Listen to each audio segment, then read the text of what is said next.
Alright, so today we're learning about section 3.2 about circles. We're going to find the standard form of the equation of a circle. We're going to graph circles, and we're going to complete the square. Completing the square to write the equation of a circle in standard form. So, standard form of a circle. So if you describe a circle to anyone without any reference points, a lot of people say it's a ball, it's the moon, it's something reference to something they already know. But you want to kind of refer to a circle in a mathematical sense or just in a basic conceptual sense. You say, if you have a point, in this case we call it Q, HK, and then every point equidistant from that center point, that's a circle. So if you have a radius to the outer edge, a point on the outer edge is P P here, which is XY. And so basically what you're looking at is right here, R is your distance formula, right? It's going to be the changes in your X's plus the changes in your Y's, right? Squared. But we don't like to talk about things in terms of squares right here, right? The change in your X and change in your Y's. So we take the square root of both sides, we square both sides, so now we get rid of that square root, we don't have to look at it. So in this graph, Q, which is HK is the center and P is XY, any point on the circle of radius R. This is between P and Q is the radius of the circle. We can use the distance formula to find the equation of the circle, which is going to be X minus H quantity squared plus Y minus K quantity squared equals R squared. So essentially this is just the distance formula or the Pythagorean theorem. Is what it comes from. So the standard form of the equation, find the circle with radius 4 and center -5, 8. So in other words, this is our H, this is our K, and this is our R, is equal to 4. And so we just need to write down our formula. Always a good idea just to write the formula down. So we got our X minus H quantity squared plus our Y minus K quantity squared equals R squared. I'm just going to plug in my numbers. And then we're going to say X minus a -5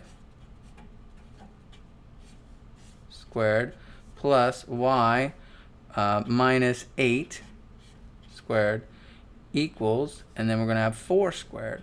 So we're only going to simplify this a little bit. We don't want to FOIL this out because we're going to lose all our information. That's why standard form, we still have these squares in there. Or squaring these binomials still. We're not going to square them out. So with that in mind, we're going to say this is going to be X plus 5 squared plus Y minus 8 squared equals 16. All right.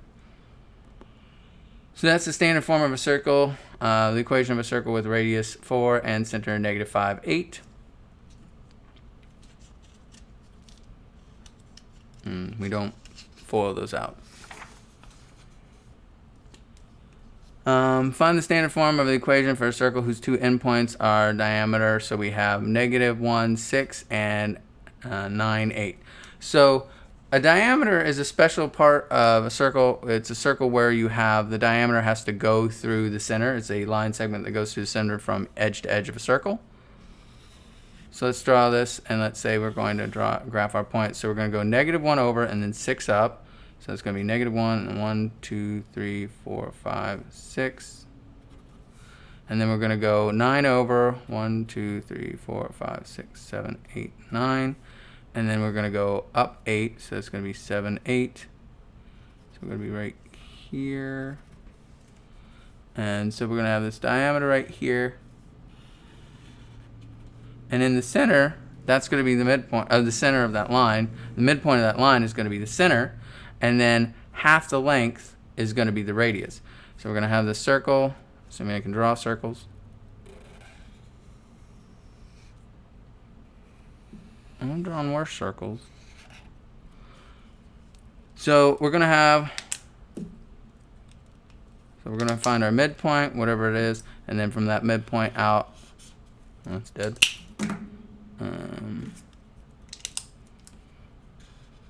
Midpoint out is going to be our radius. So I'm just going to label these points. So I need to find the midpoint. So what's the midpoint? So this is going to be my x1, y1, my x2, y2. So my midpoint is going to be, so I'm going to have x1 plus x2 over 2. And I have my y1 plus y2 over 2. So for my midpoint, I'm going to get what back out? I'm going to get -1 plus 9 all over 2. And then for the y's, I'm going to get 6 plus 8 all over 2. And so my midpoint turns out to be, and this is going to be 8 over 2, comma, 14 over 2. And so we want to reduce that, and we're going to get 4, comma, 7. So that's going to be 1, 2, 3, 4 units over, 7 units up. So it's about right here. Maybe 4, comma, 7. So now, two ways we can find the radius. We could either take our original 2 points, find the distance between it, and halve it, or use the fact that we know what the center is, and then just take the center to the outer edge. I usually tell students to take the center to the outer edge because a lot of students forget to divide the distance in half between, the points, in this case, -1, comma 6, and 9, 8. They often forget to divide that distance in half. So usually I just say, do what you normally do, go from the center. So I'm going to have 2 points here. Sorry about that. So I'm going to have my my center, my HK, which is going to be my 4, 7. I'm going to have my point P on the outer edge. And then go with the smallest numbers. Then the smaller your numbers, the better off you are. Less likely you're going to make mistakes. So that's going to be my outer edge point, point P. And this is my center point. And so this is going to be my x1, y1, my x2, y2. And the radius, or distance, is going to be the square root of the change in my x's, which is going to be y1, y2, is going to be -1, right, minus 4 squared plus, and this is going to be 6 minus 7 squared. And so that's going to give me what? That's going to give me -5 squared plus -1 squared, square root of that, and that's going to give me 25 plus 1. So it's going to give me the square root of 26. Now remember, it wants it in standard form, right? So if we want to put it in standard form, then I want to say my center, which we said was 4, 7, and our radius, which is the square root of 26.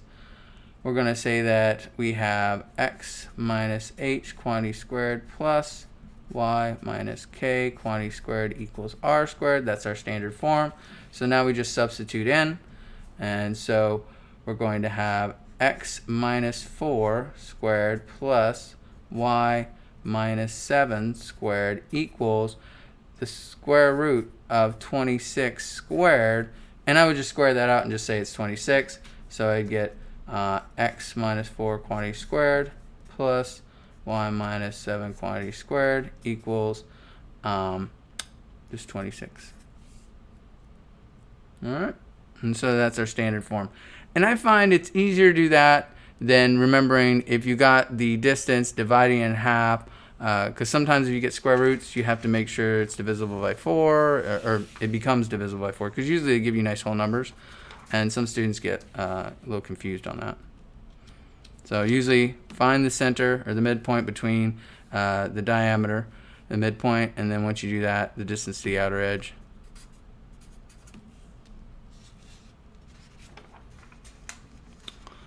The next it says find the standard form of the equation for the circle with center, and it has 4, -1, where the line x equals -2. See, this is a little interesting because we haven't talked about lines yet, but they moved this section. This section used to be at the end. It used to be 3-6, and here they quote lines, and we haven't talked about how to graph lines yet. So this example in this section, I'm not sure if I like it here, but it's good to know. It's good to have a situation like this. x equals -2 is tangent to the circle. So when a line is tangent to a circle, we'll just touch the edge of the circle exactly 1 point. So in other words, if I have a graph here, right? So I'm going to have the point, in this case, we're going to have 4, 1, so over 4, down 1, right here, this is 4, -1. And then over here, it says we have x equals -2.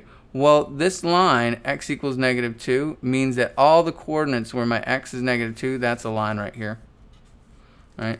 And so this circle touches this line exactly 1 point. So if we go over a horizontal distance all the way to this line, right here, that'll be our radius. And since it only touches at 1 point, the circle then continues on, so forth and so on.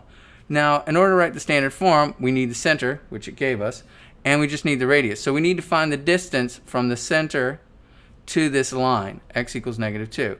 Well, how far is x? So this point on this line, -2, how long is that horizontal distance? Well, if x is equal to, we have the differences in our x's, so we're going to have 4 for our center minus our -2, because whenever we hit this, our x coordinate is going to be -2. And the distance between that, and we find that horizontal distance to be, and you could say the square root squared if you wanted to, square this and take square root of it, and you're going to get what? 6 squared, square root of that, and then that's going to be 6 back out. Or you could just count over. You just say 1, 2, 3, 4, 5, 6 units, r equals 6. So now I have my center and my radius, so we can say this is going to be, just write down the formula. Always a good idea to write it down. Minus k quantity squared equals r squared, and so now I'm going to have x minus h, and h was 4, so minus 4 squared plus y minus -1, which will make a +1 squared, equals r squared, and 6 squared, I'm just going to write that as 36. If you need to take a separate step and say square root of 6, 6 squared, and then write that as 36, that's fine as well. Once again, when it's talking about tangent to a line, it's just talking about that x coordinate, if it's a y equals, it'd be a horizontal line. Just what's the difference between your x coordinate and the new x, or the outer edge x coordinate, or your y coordinate and the outer edge of that y coordinate. So it's nice, usually horizontal and vertical distance in this exercise. So there's a lot less work. The diameter one's probably the most work of those types.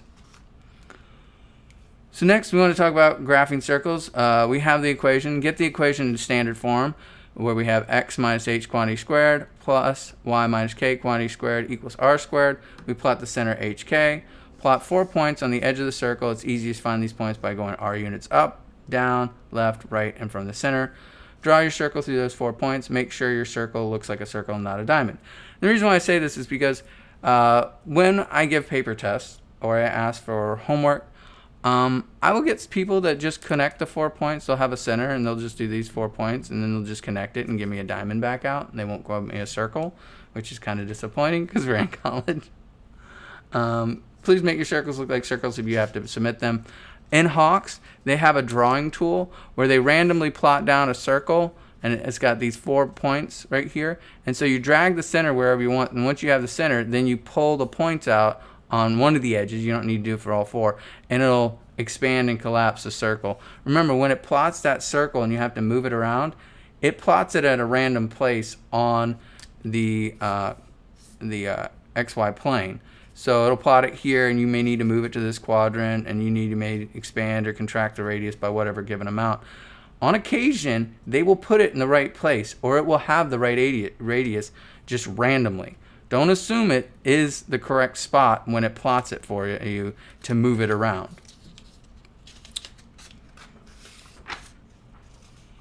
So this gets the graph of the circle defined by the following. So we're going to say, well, we got to find our center. So our center is going to be, well, remember, this is x minus h squared plus y minus k squared. So I have to change the sign. So the center, if it's plus 3, it's going to be -3 for my h, and this is -1. So I change the sign, so that's going to be +1 for my center. And then my radius, remember, you need to take the square root of whatever this number is, so my r is going to be equal to 2. So now that I have that, I'm going to draw my XY axis. You'll be using the plot tool in Hawks, or you'll be graphing it on a grid that is given to you. So I'm going to go over 3, 1, 2, 3 to the left, and then 1 up. And then I'm going to go 2 units in every direction. So I'm going to go 2 units to the right, 2 units up, and then 2 units down, and then 2 units to the left. And if I was good at drawing, I could show you that this is a nice, awesome circle. Kind of wobbly. I guess I made that point too far out. But you get the general idea. Like I said, as long as it doesn't look, like a diamond, then usually I'm fine with it. It's kind of ovaloid in shape. It's not a problem. All right, so next, in example 5, or exercise 5 here, they've done us a favor. They foiled everything out. We don't have our nice formula where we have the differences are our x minus h quantity squared plus our y minus k quantity squared equals r squared. They foiled these out, which in other words, I need to find 2 perfect squares, one for x and one for y, and then whatever that remainder, whatever number I have on the right, the square root of that. And obviously you can tell you'd have a problem because r is not going to be negative because you're not going to have a negative radius. And I have x's and y's in here when I should only have, x minus something quantity squared. So in this case, what you're going to do is you're going to group them together. So you're going to say x squared minus 12x. And then I'm going to say plus something. I don't know what that is yet. We'll figure that out in a moment. And then we're going to say plus y squared minus 8y plus something. Don't know what that is yet. And then if we had any constants on the left-hand side, we move them over to the right. Here they're all on the right anyway.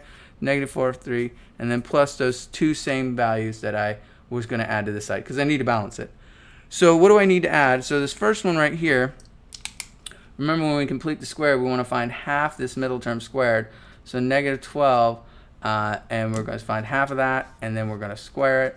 And so that's going to be -6 squared, so it's going to be 36. So that's going to be 36 right here, and we're going to do 36 right here. Then, if we look at the y, so half this -8 squared, so it's going to be -4, and we square that, and we'll get 16. And so I'm going to get 16 here, and 16 here.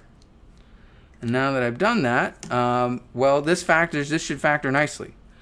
I should be able to find 2 factors of 36 that add to give me -12, and that's going to be x minus 6 times x minus 6, in other words, a perfect square. And if it's not a perfect square, if this factors into like x minus 6 and x plus 5, that doesn't work. All right, we didn't complete the square correctly. So we want this to be a perfect square, plus, and then we're going to do the same thing. So half this middle term was -4, so this is going to be y minus 4 quantity squared. Notice these half terms appear as your constants inside. And then you say that equals, and so you're going to go over to your calculator, and you're going to say you're going to say -43 plus 36 plus 16. Oh, that's times, oops. Let's do that again. So -43 plus 36 plus 16 equals 9. So it's +9, which is nice because if it was still negative, we know we did something wrong. You shouldn't have negative radii. And so now we can just look at this and say, well, our center is what? The center is going to be, and we have to change the sign on this. So that's going to be +6. Change the sign on that, +4. And then it's going to be, our radius is going to be the square root of 9. And we want the principal square root positive because we want our radius to be positive. And so now that I know my center and my radius, I'm going to let me graph this. So I know it's in the first quadrant, so I'm going to just pretty much stick to the first quadrant here. So it's going to be 1, 2, 3, 4, 5, 6. I'm not going to fit this whole thing on there. 1, 2, 3, 4. And so I'm going to be up here. And then I'm going to go 3 units in every direction. So 3 units over, so it's going to be 1, 2, 3. 3 units to the right, 1, 2, 3. Right here. 3 units down, right here, 3 units up, 1, 2, 3. And so you can have this circle here. And like I said, if you're using Hawks to do your homework, you'll be using the circle tool, and you'll drag that center piece somewhere, and then you'll plop it down, and then you'll move the radius in and out, so you get the correct radius, in this case 3, and the correct center, in this case 6, 4. All right. That's it for today. Hope you all have a great one.